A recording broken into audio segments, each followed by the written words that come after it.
अस्सलाम वालेकुम दोस्तों। उम्मीद करता हूँ आप सब लोग खैरियत से होंगे और हमारी कहानियों को एंजॉय कर रहे होंगे।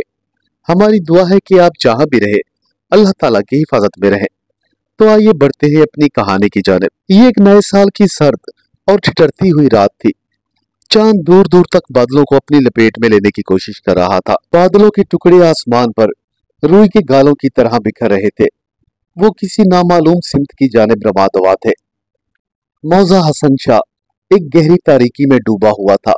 तेज और सर्द हवा से दरख्तों के पत्ते वो सरसराहट पैदा कर रहे थे कि जिसे सुनकर एक आम इंसान कांप जाता। खेतों के दरमियान बनी हुई पगडंडी पर सरफराज पिछले 2 घंटे से मुसलसल आगे की जानिब बढ़ रहा था। हालांकि उसने अपने पूरे जिस्म पर एक गर्म शाल लपेटी हुई थी, लेकिन फिर भी वो किसी पत्ते की तरह कांप रहा था।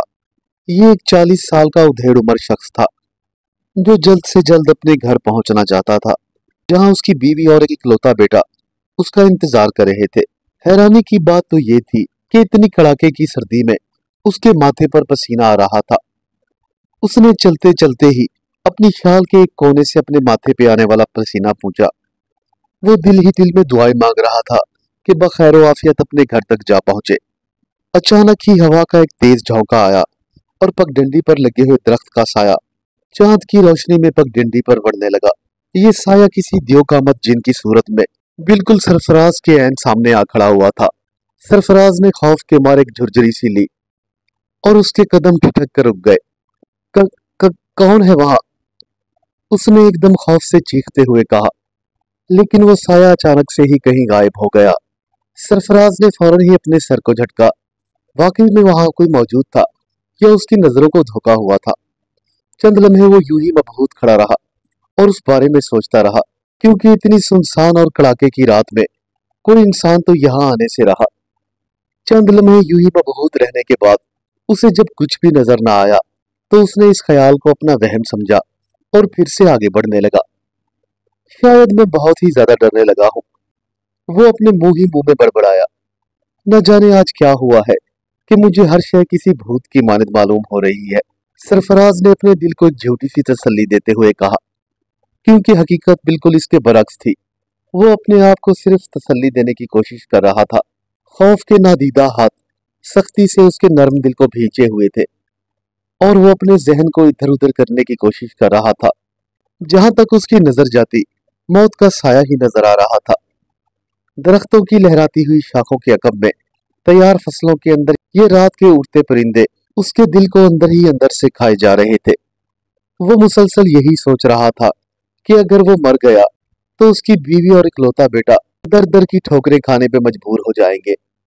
सरफराज शहर में एक फैक्ट्री में काम करता था। महीना दो बाद वो अपने घर छुट्टियां लेकर वापस आता और अपने बीवी बच्चों के साथ वक्त गुजारा करता। आज भी कुछ ऐसा ही हुआ था। वो एक लोकल बस में सवार होकर अपनी गांव की तरफ निकला था, लेकिन ये बस बेकाबू होकर किसी गहरे खड्डे में जा उतरी थी। बस पर लगने वाले झटकों से लोगों को बहुत चोटें आई थी, मगर खुदा का शुक्र ये था कि कई जानें बच गई थी। जैसे ही वो बस संभली तो सवारियों ने ड्राइवर और कंडक्टर को बुरा भला कहना शुरू कर दिया, क्योंकि उस वक्त शाम ज्यादा हो चुकी थी और बस उस गहरे खड्डे से बाहर न निकल पा रही थी। शाम होने को थी और सरफराज का गांव तो अभी बहुत दूर था। वो काफी देर तक उस अड्डे पर खड़ा हुआ दूसरी बस के आने का इंतजार करता रहा।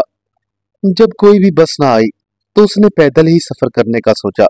उसे मुसलसल चलते हुए 2 घंटे बीत चुके थे और वो अब आहिस्ता आहिस्ता अपनी गांव की सरहद के करीब दाखिल हो रहा था। गांव के किनारे पर बना हुआ एक पुराना घंटा घर कई सदियों से वहां पर मौजूद था और उस घंटा घर के बारे में ये मशहूर था कि यहाँ आत्माएं रहती हैं। उसकी इमारत भी सदियों पुरानी थी, लेकिन अब भी अच्छी हालत में मौजूद थी। गांव वाले उसे मौत का घंटा घर कहा करते थे, क्योंकि हर अमावास की रात को वो घंटा खुद ब खुद ही बजता और गांव में किसी न किसी की मौत हो जाती। उसका बजना नहुसत की अलामत समझा जाता था और ये यकीन किया जाता था कि साल के शुरू रात को जब पुरस्कार तरीके से वो हिलकर बजता है या फिर जब अमावास की रात हो तो वहां भूत प्रेत और चुड़ैलें मौत का नंगा नाच नाचती हैं। ये घंटा जब भी बजता तो कोई ना कोई सख्त बीमारी में मुब्तला हो जाता या फिर गांव में इंसानों या जानवरों की कटी फटी लाशें मिला करती। आज सरफराज को भी यही खौफ था कि वो रात की इस तारीकी में कहीं मौत से हमकिनार ना हो जाए। इसी ख्याल के खौफ ने उसका खून खुश्क कर दिया था।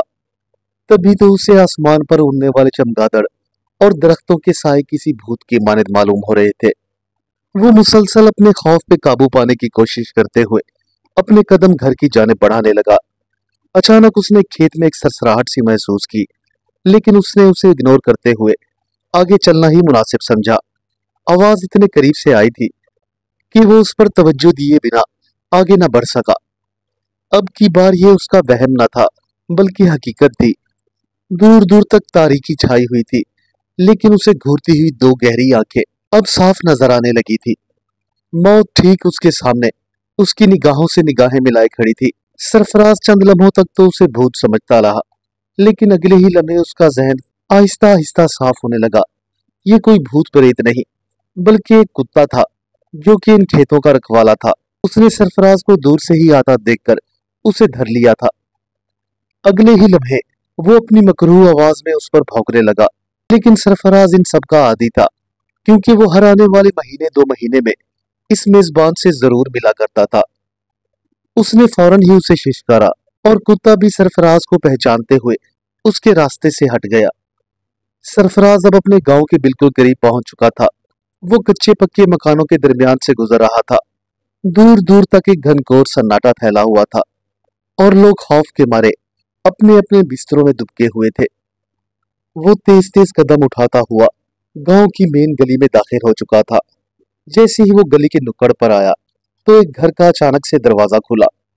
अचानक से एक तेज रोशनी गली में पड़ने लगी और सरफराज को सिसकियों की आवाज सुनाई दी। इससे पहले कि उस घर से कोई बाहर आता, गांव के घंटा घर का घंटा बज उठा। हर तरफ एक थरा देने वाली आवाज गूंजी और हवा के झक्कड़ जोर जोर से चलने लगे। ओ मेरे खुदाया, ये तो वही हुआ जिसका मुझे डर था। मुझे जल्द से जल्द अपने घर पहुंचना चाहिए। वो खौफ से कांप गया। वो उस मनहूस घंटे की आवाज को सुनने के लिए तैयार न था। उसने फौरन ही अपने कानों में उंगलियां ठोस ली और अपने घर की तरफ दौड़ लगा दी। लेकिन उसने जैसे ही कदम उठाया तो सामने वाले घर से एक शख्स चीख मारकर बाहर गली में आ पड़ा। वो माही बेआब की तरह तड़प रहा था। देखने में ऐसा लग रहा था कि जैसे उसकी शहारत पर किसी ने छुरी फेर दी हो। सरफराज अपनी फटी फटी आंखों से उस आदमी को तड़पता हुआ देख रहा था और वहशत से अपने सर के बाल नोच रहा था। आखिरकार उस खूनी कातिल घंटे ने आज एक मासूम जान ले ही ली थी। वो जोर से चीखा, नहीं, ये नहीं हो सकता। उसकी आंखों ने जो अभी अभी मंजर देखा था वो तकरीबन पिछले एक साल से उसे अपने ख्वाब में नजर आ रहा था। कभी उसने उस ख्वाब में उस शख्स की जगह खुद को देखा तो कभी अपनी बीवी या बेटे को, लेकिन वो इस बात पर शुक्र कर रहा था कि उसकी बीवी, बेटे और उसके बजाय किसी और शख्स की जान चली गई थी। सरफराज ने उसके मरते हुए वजूद को वहीं छोड़ा और अपने घर की तरफ दौड़ा। उफ मेरे खुदाया, इस बेचारे को कितनी अजियतनाक मौत मिली है। वो मुसलसल दौड़ता हुआ अपने घर की जानिब बढ़ रहा था और उसकी आंखों से आंसू रवा दवा थे। सरफराज के मुंह से निकलती हुई भाप ऐसा मंजर पेश कर रही थी कि जैसे किसी पुराने मंदिर में अगरबत्ती का धुआं निकल रहा हो। वो अपनी जान बचाने के लिए मुसलसल दौड़ लगाए जा रहा था। आखिर ये अफरियत उसकी भी तो जान ले सकती थी, लेकिन शायद खुदा ने उससे कुछ देर के लिए मोहलत दे दी थी। वो हाँफता कांपता अपने घर पहुंचा। उसकी बीवी तो पहले ही परेशानी में उसकी मुंतजिर थी। घर पहुंचते ही सरफराज को यह पता चला कि उसका इकलौता बेटा बहुत बीमार है और उसे बहुत तेज बुखार है। वो शाम से ही बुखार में सड़ रहा है और घर में कोई दवा भी मौजूद नहीं। सरफराज की बीवी ने उसे ये भी बताया कि जब मैं अपने बेटे को मतब लेकर गई तो उस वक्त हकीम साहब अपना मतब बंद कर रहे थे। उन्होंने मजीद कोई और मरीज देखने से मना कर दिया और ना ही उसे कोई दवा दी थी। लिहाजा वो शाम से ही बड़ी बेचैनी में थी और सरफराज के घर आने का इंतजार कर रही थी। लेकिन भला सरफराज उसे क्या बताता। वो तो अपनी जान बचाकर घर पहुंचा था। अपने बेटे की हालत को देखते हुए उसने फैसला किया कि अब वो हकीम के घर जाएगा और अपने बेटे के लिए दवा लेकर जरूर आएगा, चाहे इसके लिए उसकी जान ही क्यों ना चली जाए। आखिर वो अपने इकलौते बेटे को यूं मरता हुआ नहीं देख सकता। हकीम साहब के घर पहुंचते ही सरफराज ने उनका दरवाजा खटखटाया, लेकिन उन्होंने कोई जवाब ना दिया। सरफराज चीखा, अबे कमबख्त, मैं तुझे पैसे देता हूँ, मेरे बेटे को बहुत बुखार है, उसके लिए दवा दे दे। लेकिन हकीम साहब तो जैसे बहुत ही ढीठ थे। उन पर इन सब गालियों का कोई असर ना हुआ और ना ही उन्होंने दरवाजा खोला। लेकिन सरफराज भला कहाँ हार मानने वाला था। उसने एक ईंट उठाई और हकीम के घर के दरवाजे में दे मारी। तू बाहर निकलता है या मैं तेरे घर में घुस आऊं? साले बुज़दिल, तुझे किसी की भी जान की परवाह नहीं। मैं तुझसे वादा करता हूँ कि अगर कल तू मुझे गांव में कहीं नजर आया तो मैं तेरा गला दबा दूंगा, उसने हकीम को धमकियां देते हुए कहा। सरफराज की इन धमकियों का इतना असर जरूर हुआ कि हकीम ने एक दवा की पुड़िया बनाकर दीवार के ऊपर से ही उछाल दी और सरफराज खुदा का शुक्र अदा करते हुए वहां से वो दवा उठाकर अपने घर की जानिब चल पड़ा। घर आकर उसने फौरन वो दवाई अपने बेटे को खिलाई और कुछ मुतमईन होकर बैठ गया। लेकिन एक अनजाना सा खौफ अंदर ही अंदर से उसके दिल को खाए जा रहा था। उस पुराने घंटे घर की मनहूसियत किसी न किसी की तो जान जरूर ही लेती थी, लेकिन उसका बेटा न जाने क्यों बीमार हो गया था। गांव के पुराने लोग भी यही कहा करते कि अगर घंटा बजने के बाद कोई बीमार हो जाता है तो उसकी मौत तय है। क्या उसका अगला शिकार उसका इकलौता बेटा तो नहीं होगा? सरफराज के जहन में बार बार यही सवाल गर्दिश कर रहा था। क्या कहीं उसकी मौत धीरे धीरे उसके करीब तो नहीं आ रही? हो ना हो, अगर फिर वो मनहूस घंटा बजा तो मेरे बेटे की जान निकल जाएगी। सरफराज यही सोच सोचकर पागल हो रहा था और उधर उसका इकलौता बेटा जिंदगी और मौत की जंग लड़ रहा था। इसी कश्मकश के दौरान बहुत सा वक्त गुजर गया। रात ने आसमान को स्याह मातमी चादर उड़ा दी थी। फिजा तक बोझल हो रही थी। चांद और सितारे दबीज बादलों की ऊट में छुपे हुए थे। सरफराज जब अपने बेटे के माथे पर हाथ रखकर बार बार बुखार को महसूस करता तो अंदर तक कांप जाता। ये सब इन नहुस्तों की वजह से हो रहा है, उस मनहूस घंटे की वजह से। हमें हमें बहुत पहले ही ये गांव छोड़ देना चाहिए था, लेकिन हमारे पुरखों ने ये बात न मानी। सरफराज की बीवी ने परेशानी भरे लहजे में कहा, हाँ नेक बख्त, तू बिल्कुल ठीक कहती है, लेकिन आज की रात बड़ी भयानक है। उसने बेबसी से अपने हाथ मलते हुए कहा, मुझे मुझे तो ऐसा लग रहा है। बस इतना कहते कहते सरफराज खामोश हो गया। कहीं मेरा बेटा उस मनहूस घंटे की भेंट न चढ़ जाए। दोनों मियां बीवी एक बार में ही वहशत से चिल्लाने लगे और फूट फूट कर रोने लगे। सरफराज, खुदा के लिए जाओ, कुछ करो मेरे बेटे के लिए। सरफराज की बीवी रो रो कर उसके सामने दुआएं देने लगी। अगले ही लम्हे सरफराज ने उसे कांधे से पकड़ा। अरे नेक बख्त, होश कर, ये तू क्या कर रही है? हमारा बेटा ठीक हो जाएगा। उसने अपनी बीवी को बुरी तरह से झिझोड़ा। नहीं सरफराज नहीं, मौत के आगे भला कौन पहरे डाल सकता है? मुझे यकीन है कि कुछ ना कुछ बुरा होने वाला है। खुदा के लिए जल्दी से जाओ और उस मनहूस घंटे को बजने से रोक दो, नहीं तो हमारा बेटा अपनी जान की बाजी हार जाएगा। उसकी बीवी मुसलसल रोते हुए उसके पैरों में गिरी हुई थी और सरफराज किसी पत्थर के बुत की मानद अजीब ही कश्मकश में मुब्तला था। बाहर मौत के पहरे और घर में बेटा तड़प रहा है। लेकिन बेटे की मौत का ख्याल आते ही उसने एक झुरझुरी सी ली। नहीं, मैं ऐसा होने नहीं दूंगा। मैं जरूर जाऊंगा, मैं उस मनहूस घंटे को रोक लूंगा। आखिरकार मैं अपने बेटे का बाप हूं, भला मैं उसे मौत की नजर कैसे कर सकता हूं? मुझे ये खतरा मोल लेना ही होगा। इतना कहकर सरफराज अपने घर से बाहर निकल गया और उसकी बीवी अपना सर पकड़कर रोती रही। वो दीवानावार भागता हुआ अपने घर से निकल गया था। यकबस्ता हवा के झोंकों ने उसका इस्तकबाल किया और उसकी हवास को शिकस्ता करने की कोशिश की, लेकिन वो अपने बेटे को बचाने की खातिर सब दुनिया की हर मुसीबत से टक्कर लेने को तैयार था। वो उस वक्त दीवानगी की हालत में उस घंटा घर की तरफ भाग रहा था। उसके खौफ को आखिरकार शिकस्त दे ही दी थी। वो तारीक और सुनसान गलियों से भागता हुआ उस घंटा घर की जानिब रवा दवा था। थोड़ी ही देर बाद वो गांव से बाहर निकल आया। दूर से ही उसे घंटा घर नजर आ गया था।